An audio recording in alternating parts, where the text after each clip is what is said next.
Okay, good morning, everybody. Welcome. This is the first office hours. This is the first office hours for 2023. We're doing something a little bit different this year. We did last year basically individual training sessions on different topics on Connecticut collections and collective access. And a lot of the time, I was getting to the point of thinking for topics for this year. I'm like, I think I did a lot of this already. So I wanted to do something a little different, especially because we've got a lot of new groups joining this year.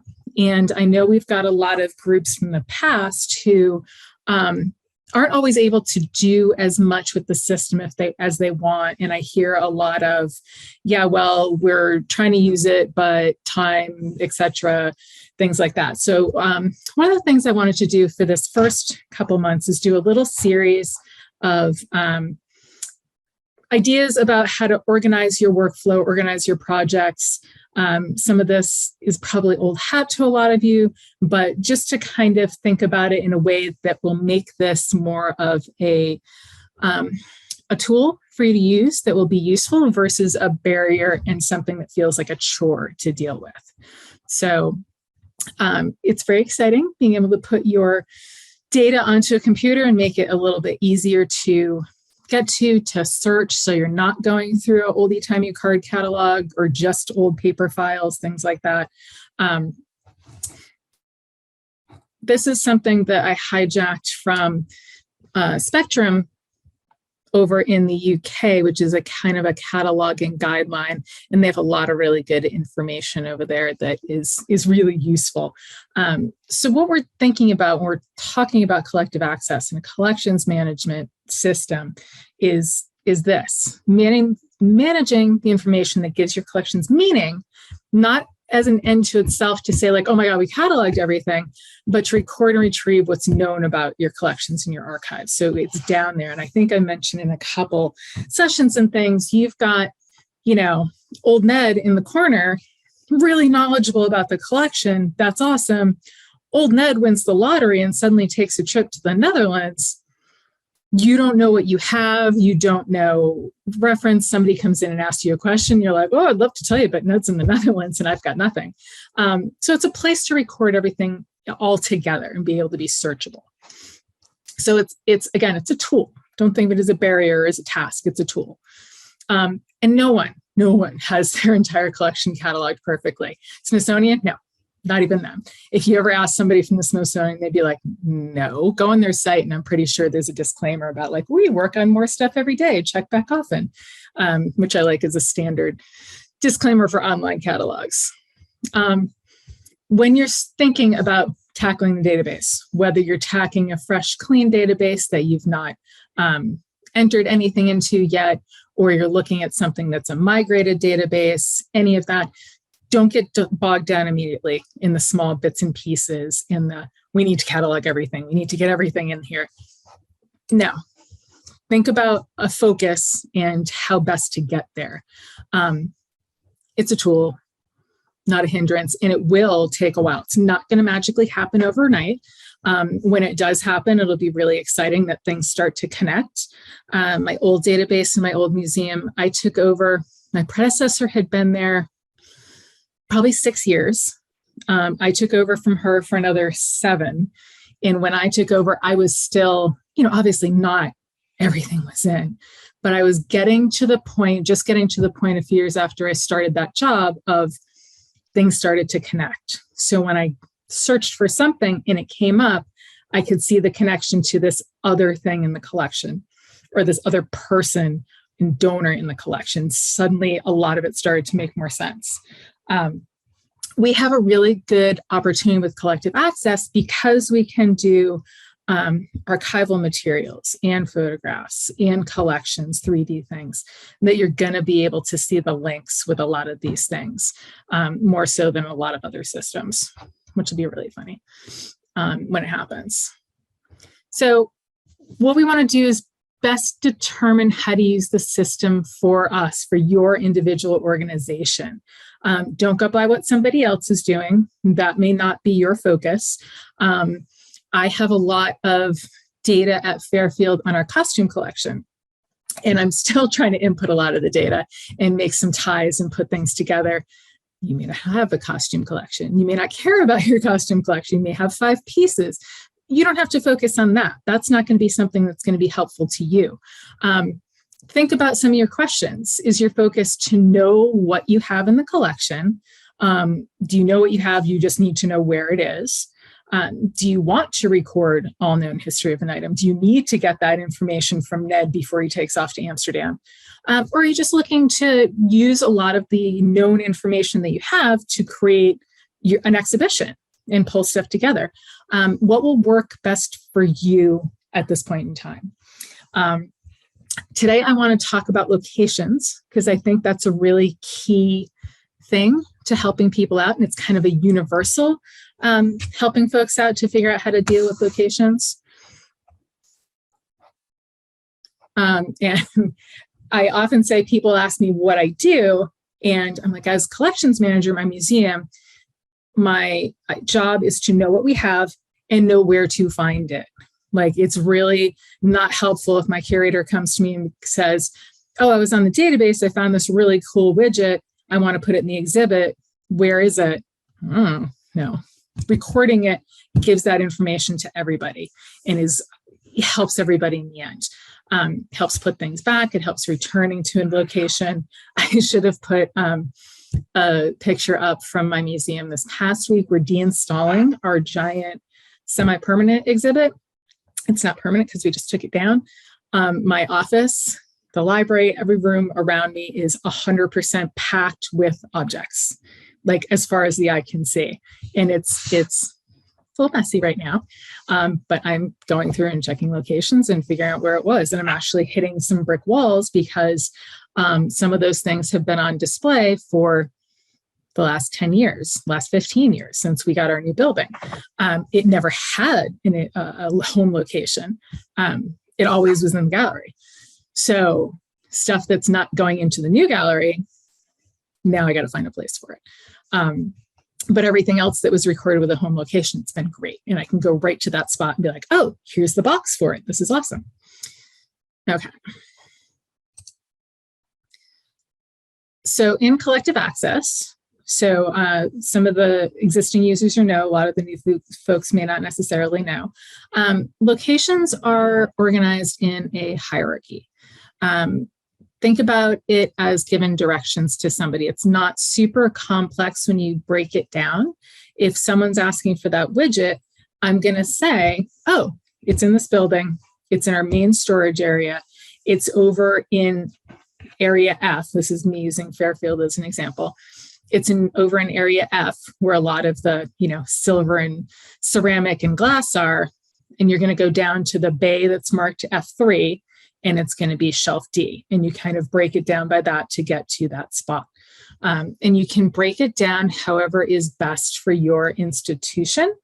In what works, you may not have it broken down into, area F, section D, shelf, whatever. It may be more something like I'm showing at the bottom, Ogden House, Garrett. I don't even know what the NP is because this is a screenshot from the sandbox where I just imported a bunch of data, but you may break it down like first floor, second floor. That kind of gives you an idea of where you need to send somebody to go. One thing is to make sure that the language is clear and everyone's using the same wording. Collective access creates a individual record for that location. So you can do that and say, this is the toy room. Does everybody know that it's Betsy's room? Because everybody used to call it Betsy's room because she was the one that took care of everything, was the big toy person. Future people won't know that. If I'm walking in new to a museum and I'm looking at this location, I'm going to go, who's Betsy and where is her room?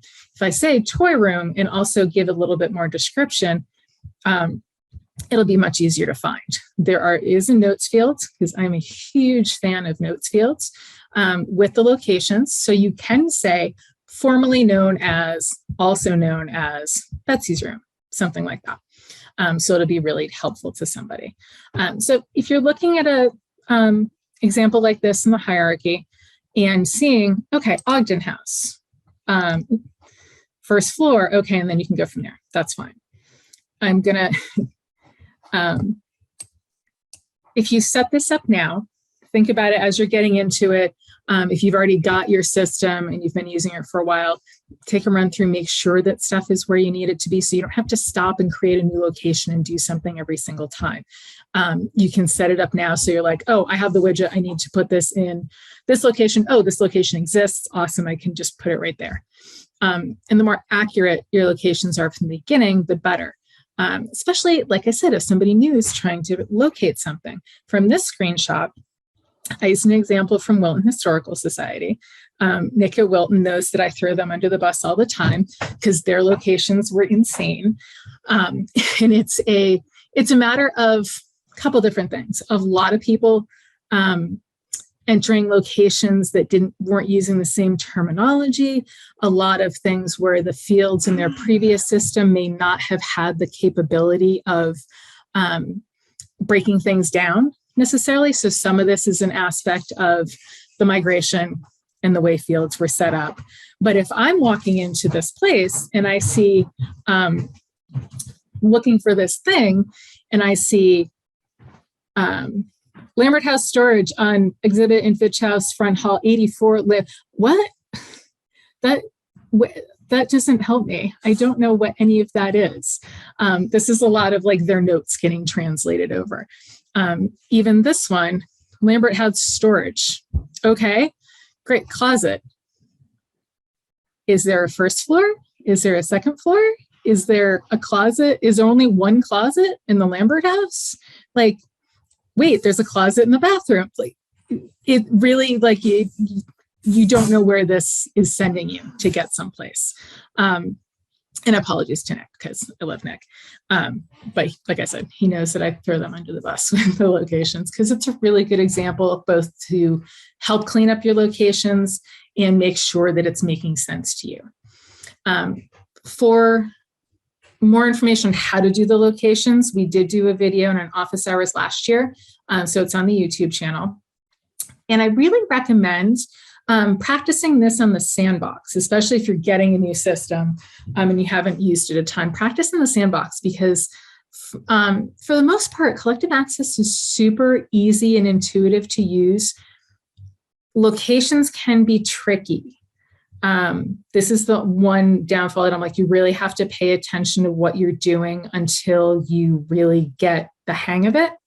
And it's even little things like, when I tell people the new stuff, and you'll hear it if you watch the video, when you're clicking on something to select it, I do this as like a physical / brain thing. I click extra hard on it, doesn't do anything. But in my head, I'm like, okay, I am definitely selecting this thing. So this is now selected. Okay. And it's really helpful. And we'll look at this in a second. But getting a feeling for it prior to your system launch isn't a bad idea. In this, if you go into the sandbox, the location, the login information I've put like on one of the slides too, and you can always ask us. Go in and put all your locations in, put some of your buildings things in to see how they look and how it'll work out. Before you go to do your locations, get a pad of paper and write it out in your head so you can figure out what you want to break down to. I've got my main museum building. We've also got a old historic house at Fairfield. There's a couple other things that we have in there that I have found useful in the past. Location missing. I also should have put another one that I like is not located. I use something else. We can look at it in a second. It's not missing. Like, we don't have it written down as, it was stolen or anything else, and it was in an exhibit like 5 years ago, but we don't have a location for it right now. So that's kind of a good one to have, to just say, we don't know where it is right now. It's not missing. Missing is a very, I look at missing as a very formal, like, this is missing. Nobody has seen it in 20 years. We're supposed to have it. We don't, no idea where it is. Do you mean like unlocated or lost in collections, kind of like? Yeah, something like that. We can look at Fairfields because I've got what it is on Fairfield. Plus, I want to add something about obsolete too, because sometimes, especially if you're migrating, you'll get old storage locations come over. And I updated the naming of those storage locations to add a big obsolete at the end. I did not delete them. Never delete a storage location. It can help you track something down if you don't currently know where it is. My collection's been through 4 moves. My offsite collection's been through like 4 moves. They did a great job tracking stuff and moving it, and for the most part, recording it. But sometimes it didn't make that last step. So like I've got box numbers, everything's in a box, but it may have been left off like 2 moves before.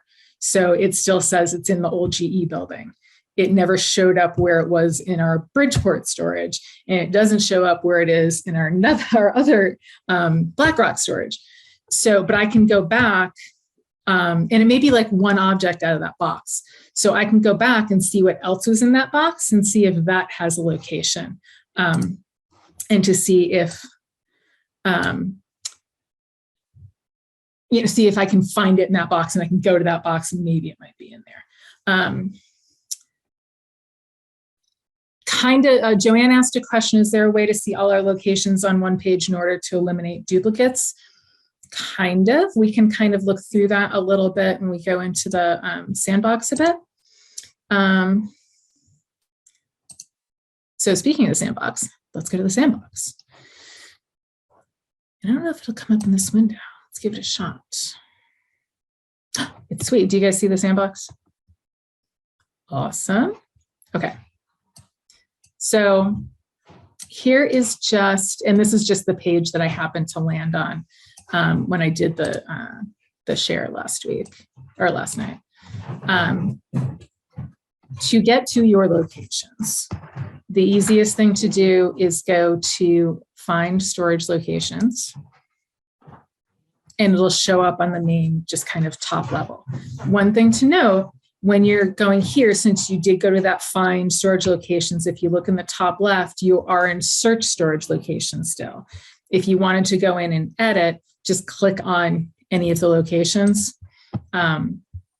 And now you'll go up on the left-hand corner and you'll see Editing Storage Locations. So now you can go and edit things and check them out and see what it looks like. So in Storage Locations, Sandbox, and this is, as the sandbox is just add in, move stuff around, mess with it however you want. A lot of these things aren't in order. They aren't anything in particular, but you can play with them or add however you want. Let's go to my Ogden House thing. So anytime you see the little arrow to the right, it means there's more levels within that location. If you see this little dot right here, that's like a stop. There's only that one location. This is our Victorian barn at Fairfield, which nobody else would know that because whenever we entered it, we just had that. One thing you can do for that, if you click on there, there's the name of the location and then the storage identifier. So what I actually want to do for this one is change that to Victorian barn. One thing to know, so this is in bold. So this is the record that I'm working on. It's up here as the main record. So this is the record I'm working on. I'm changing this to Victorian barn, and I'm changing that location identifier to VB. It's just like a quick shorthand. So I'm going to click save. Our barn is very small. You can stand in one spot and see everything. So I usually don't go to any extremes to say like the left side, the right side, the whatever. So now when this shows up here in the hierarchy in the list, now I've got Victorian barn, VB. Now it kind of makes a little bit more sense if you're looking at something. Let me go back to my Ogden House part up here. So I'm going to go over and see what's there. So here's the GAR. I know that's Garrett. I still don't know what NP is. I don't remember what it was from. I've since fixed it in our real system. Actually, let me see. I'm just trying to move this window down a little bit.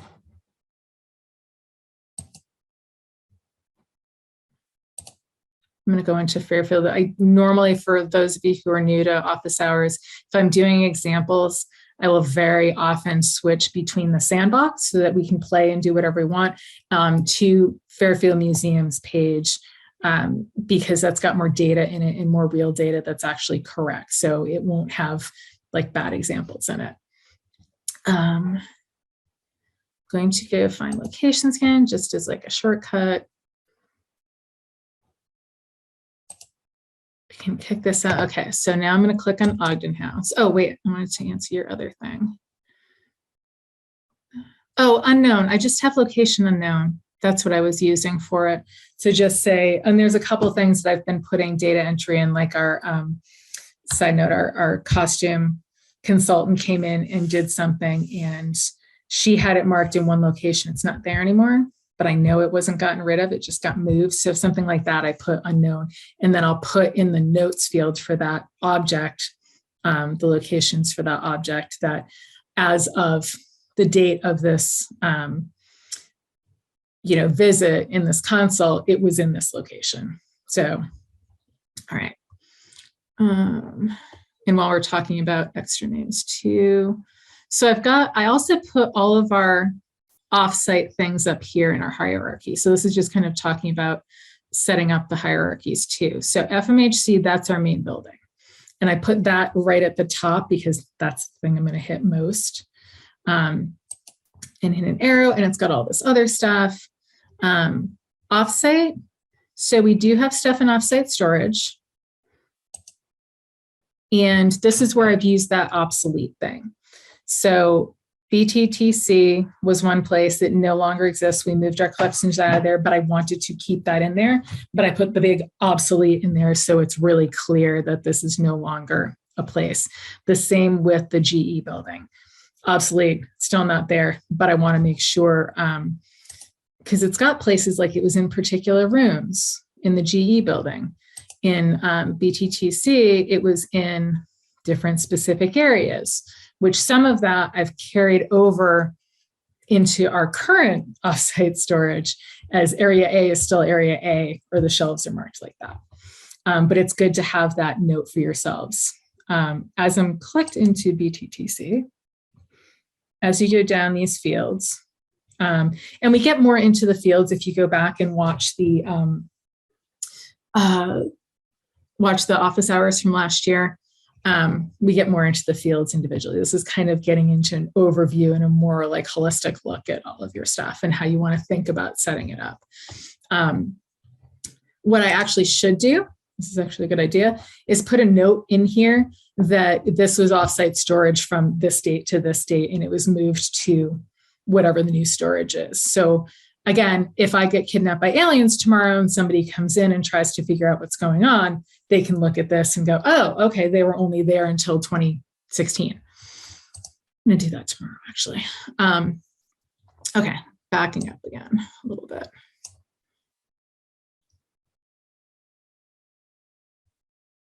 So I'm going to go back to our Ogden house. And you can see as we go, as we're clicking on things, it's turning bold.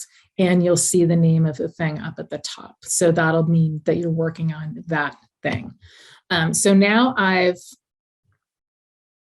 taken what was in the old system, hop back to the sandbox, you can kind of see it. This GARE, NP, first floor, second floor. I've expanded a little bit to make more sense. The NP is actually North Parlor. That makes more sense. As I walked in off the street, I would say if I walked in off the street, I had no idea what that was.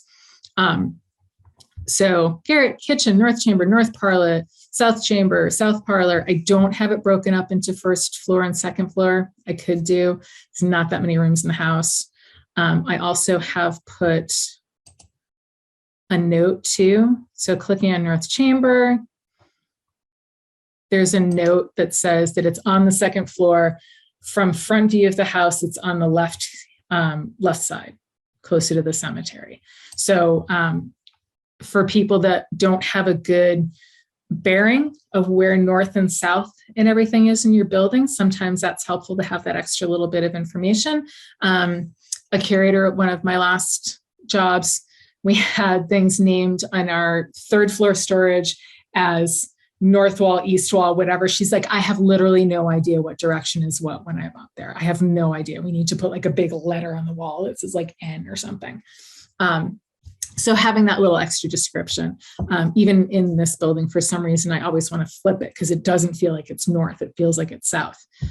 So sewing that in my head, oh, right, it's the one on the left. It's not the other one. So that can kind of clarify it for folks too. Let me go back to the sandbox. So as you want to add and move things around, add locations, you don't have to try to think, like I said, with the pen and paper, you don't have to immediately come up with every single shelf in the whole entire building or every single little thing. You can if you want, that's great. Decide what you're going to use. If you want to take the time to sit and do it, that's great. You're going to have everything there. It's awesome. But you can always add things if you need to. So you can put stuff in and move things around from there. So for instance,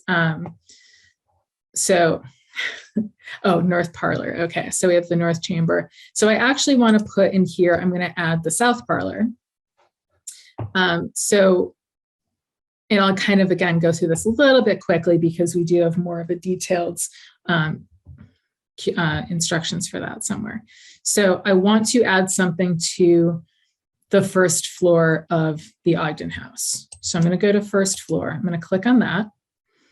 I'm going to make sure that I'm selected up here, that it says first floor, and that first floor is selected here. I'm going to see what else is here. So right now I just have the kitchen. I don't even have any of the parlors in here. So I'm going to make sure, again, this is highlighted. I'm going to click add. I'm going to not add a new floor.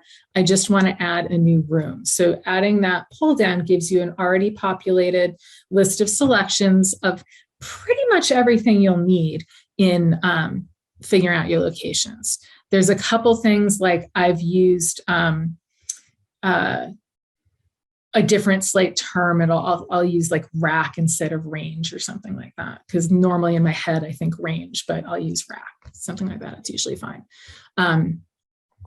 So I want to add another room.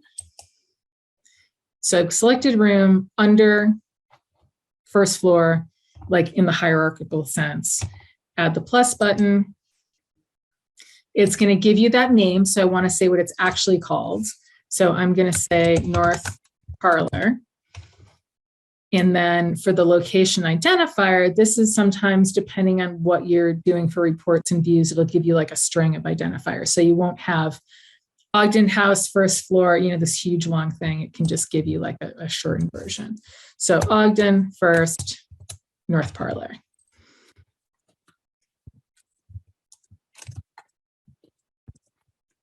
And this is just putting in the description.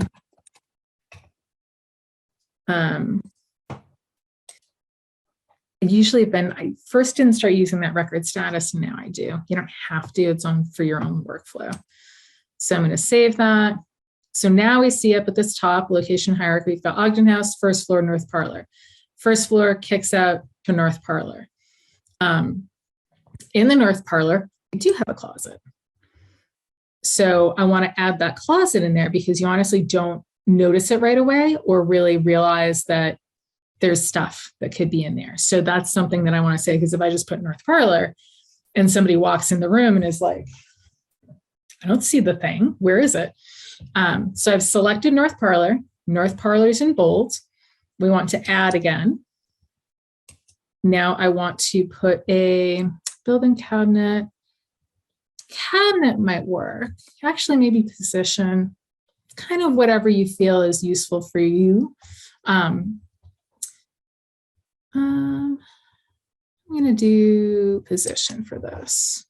And what you select doesn't have any bearing on how the data is entered. So it doesn't change around name fields or things like that. So I'm going to add a position to North Parlor. and it's going to kick me out and I have to go back in again, apparently. North Parlor, new physician, closet,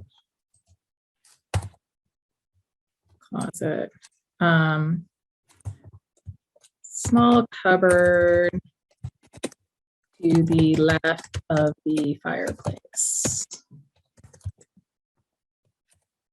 Make sure it is unlatched prior to trying to open the door. But I always forget. Okay, that's fine. I'm going to save that. So now I've got your string all the way along here. Ogden House, first floor, north parlor, closet. So currently, and I don't think I've got too much list in here. So if you want to find out what's in a place, when you highlight the item, so north parlor here in bold, you can click on contents and it'll tell you if there's anything in there. Right now, I haven't added anything to that. So we're going to go back up, go to the first floor and see what we have listed on the first floor, if anything. Oh, I thought I had stuff in here. You can go to Fairfield and see if we needed to. There is, I think I mentioned it in the tutorial, there is a bit of a trick if you want to list everything on the first floor.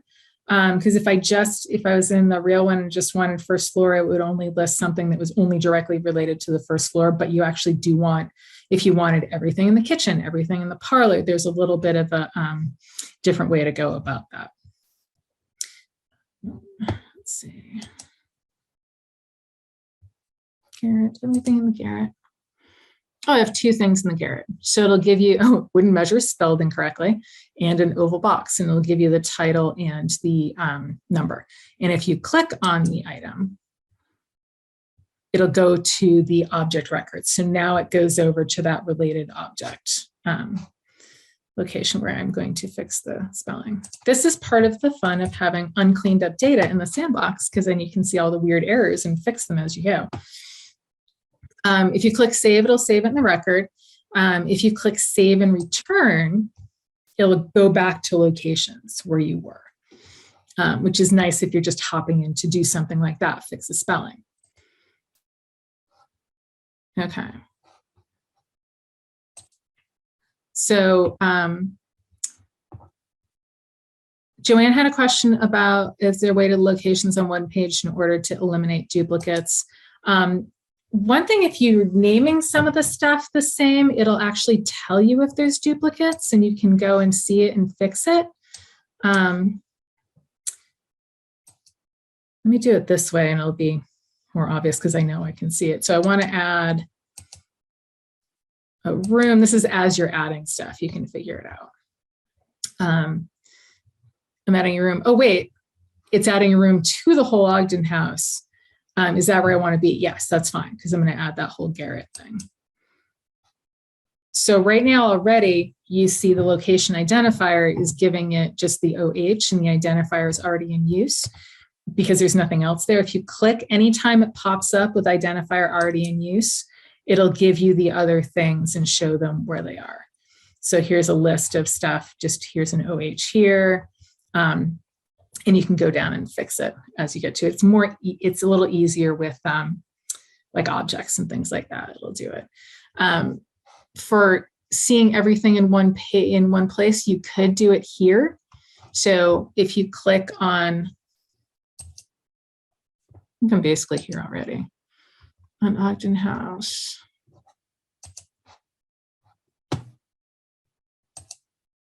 I think it's more visible under the, yeah, it's under the find. So if you're going to find something, go to a storage location, you'll get this hierarchical thing down here, and you can sort by identifier and name. I think it's already sorted by this. So you can see if there's duplicates here, or you can sort by the name to see if there's duplicates.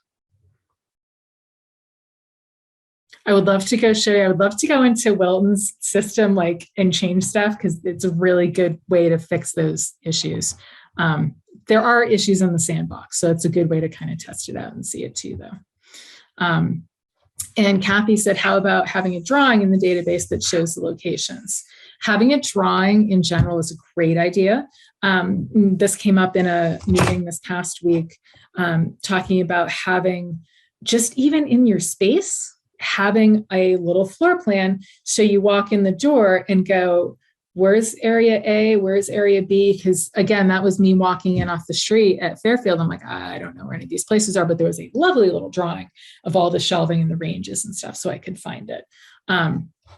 Having it in the database is good, slightly trickier because we don't have the media records aren't connected to locations. So you can't add it to that. You could probably add it in a different location. I would very definitely add it to like a hard copy to your room, though. I don't know if there's another way to do it. I'll have to think about that too. Yeah. Okay.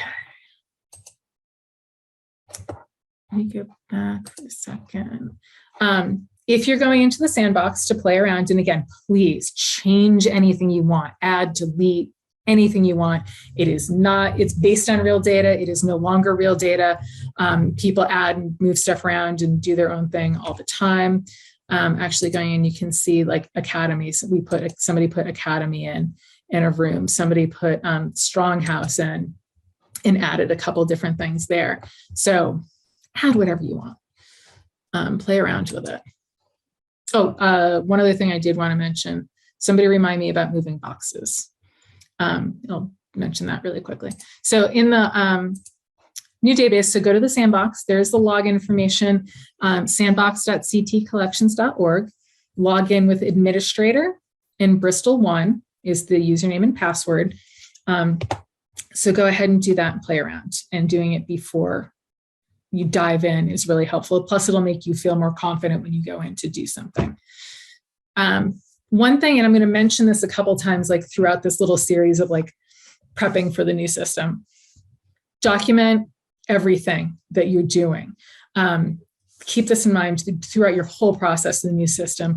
Write down what you've worked on, why you did what you did, and plan for next steps. This is very important if you're totally going in fresh with like totally unmanaged collection. It'll help keep track of where you are in the process. It'll help your other person or your other people go in. And I'm even talking like hard copy, like keep a notebook when you go in and do some work in the system that day. Okay, I went in, I created locations, take a look at them.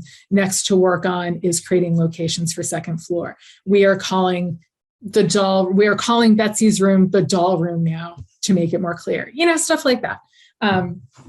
Our goal at the end of all this is for you guys to be able to have a manual for yourselves for in-house about where things are, what you've done, how you've done them, and that kind of thing. So this will help with that. And, keep you moving forward with stuff. The box thing I wanted to mention really quickly. So one really useful thing, I think I have some in here that I can show you. Oh, so I have this holdover from the old system. It's weird.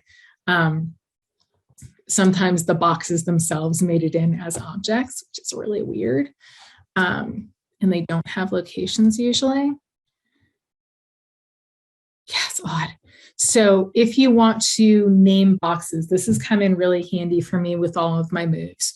I have a box called FMHC 257. I have a box called FHS 35. There's a whole range of different things that I have. Actually, let me search. Let me do that this way and see if I do have a location. So I'm going to squish down the objects for a second. If you hit the plus or minus, it'll expand and contract. Storage locations. Okay. Units. Building. What is this? Oh, yeah. I just have 3. So I don't have any locations or any boxes named that now. So say, for instance, this FMHC thing.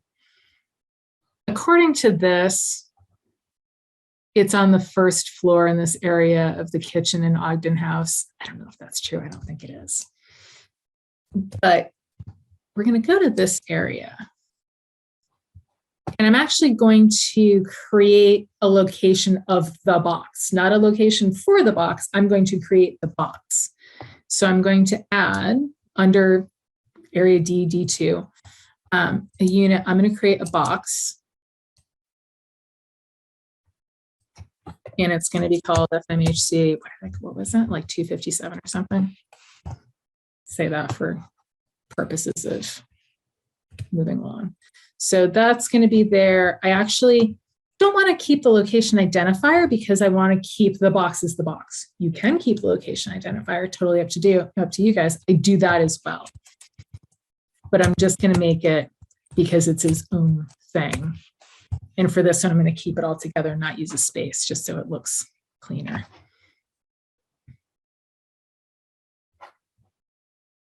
One of the things you can do from here with the contents, if you click on contents, it doesn't show anything. You can add things to the contents from here. So if you open up the box and there's a bunch of objects in there, you can just list the objects. Actually, I know there's these records in here. And just start typing, and it should start giving you suggestions. In theory. Oh, yeah. So you can just pick, oh, yeah, okay, the chisel's in here. Temporary location of, permanent location of, I'm going to say temporary because it shouldn't be in a box forever, however works best for you. I know we have a lot of 1978s because that was a back cataloging number. Great, cheese tester. Oh, I wonder what a cheese tester is. I need to go find that. That sounds cool. The things you find when you randomly enter numbers that are apparently in your collection. Carriage maker's router. Seriously, I need to go find some of this stuff. So now you can save that. If I went to the record for the cheese tester, and again, I'm in the sandbox, it's not my real data, so it's moving everything around. I maybe made that up. Iron cheese tester consisting of flat and oval-shaped handle joining. Totally need to go find this. So now if I look at the location for the cheese tester, it shows up here as being in this box. So if we go back to the box and don't worry about going, oh my God, I've totally lost track about where I am. That's fine. This is just kind of giving you a really, really, again, broad overview that you can do a lot of different stuff. So I'm going to go to that box. So let's say I did want to find that cheese taster. I've gone off site. I've grabbed that box, and now I want to move it. I'm bringing that whole entire box back to the museum. So now I can move it. It's selected. It'll say, click on arrow, choose location to move this record under. So now we kind of need to back up and go back to our main thing to find it. You can search for it here, or you can just work your way through the hierarchy. So I'm bringing it back to FMHC. I'm going to put it in, I'm going to put it in the South Gallery. Some more things that I need to figure out. So you'll also see the red letters here will be moved under SG after next save. Okay, this is where I want to put it. This is where I've temporarily brought it back. So click save. And now this box shows up here. So if I go into that box, look in the contents again, go back to my cheese tester. Now it shows that this is in the main building in this gallery. Is still in this box though.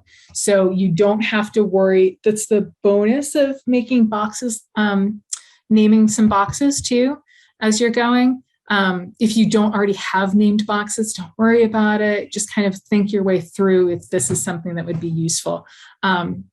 It's really useful for things like boxes of photographs, boxes of a lot of small stuff.